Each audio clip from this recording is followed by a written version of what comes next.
Hello everybody, how's it going?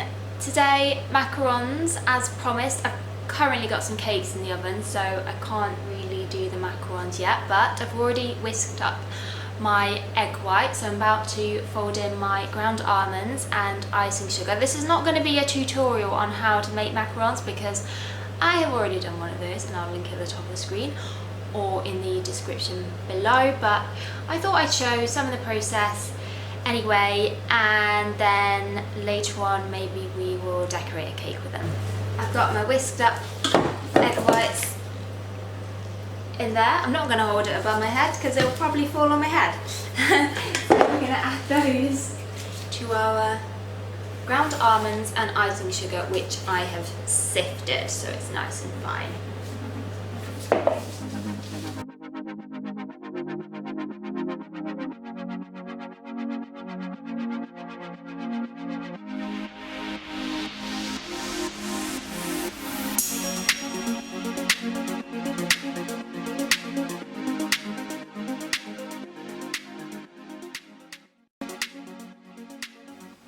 Okay, macarons are out the oven. Unfortunately, they didn't go quite as well as I'd planned. I was about to throw them all in the bin and then I thought, no, you know what? It's good to show that I make mistakes too, even as a professional baker. And I know a lot of people out there have trouble with macarons, so this can now be another macaron FAQ video. So I will show you some of them here. I mean, they don't look the worst ever, but they haven't got a very big foot on them, so that's the bit at the bottom. And I don't know if you can see, I don't want to take one off the baking tray because they're probably stuck, but on the top you can see sort of like oil stains, and I can tell that they're slightly hollow.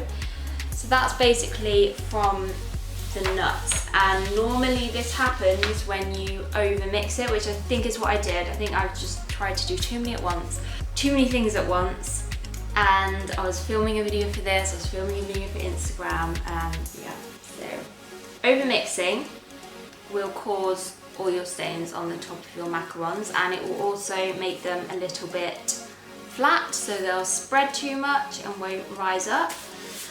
Another thing is, if your nuts, it's good to have them finely ground, but sometimes when they're too finely ground, basically the oil starts to come out of them. So if, say, you were to put some nuts in a blender and keep grinding them, you would eventually make like a nut butter. You can do that with peanut butter, and the oil separates out of it. So that's what will cause the oily stains on top of your macarons.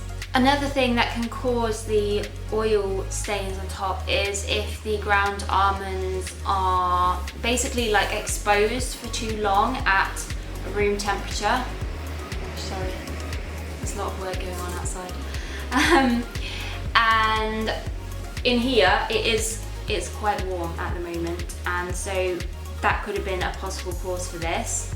I baked these on quite a low temperature because I do find with most macaron recipes the temperature's a bit too high, and that can cause macarons to crack. If you want to see my video on why did my macarons crack, I'm going to link it at the top of the screen. But in this case I probably did it a little bit too low. I'm using a different oven than I normally use, and that always changes things a little bit. You kind of have to get to know your oven, which sounds kind of strange, but once you've baked them a few times you find the perfect temperature. So in this case probably a little bit too low, because even though I baked them for a long time they still don't seem like they are fully cooked. To be honest, there's not a huge amount I can do with these really. I mean, I could crush them up and make some kind of gluten-free rocky road thing, which I've done before, but it looks like I'll probably have to start again tomorrow.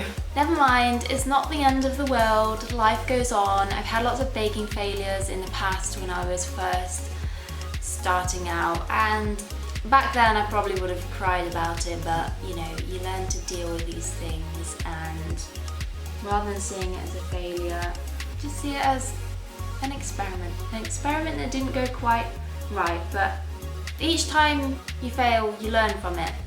and it makes you even better when you do it again. Always try again, don't give up. Well, this was not the video that I was planning to put out today, but I do hope it was helpful. If you have any questions about macarons and making them and why they might go wrong, please do pop them in the comments below or send me a message over on Instagram. Thank you so much for watching this. If you liked it, give me a thumbs up, subscribe to my channel, that would mean the world to me, and I will be back tomorrow, probably baking more macarons, although maybe I shouldn't film that part of the day, but we'll be decorating some cakes, so I can show you that. See you soon, guys. Bye.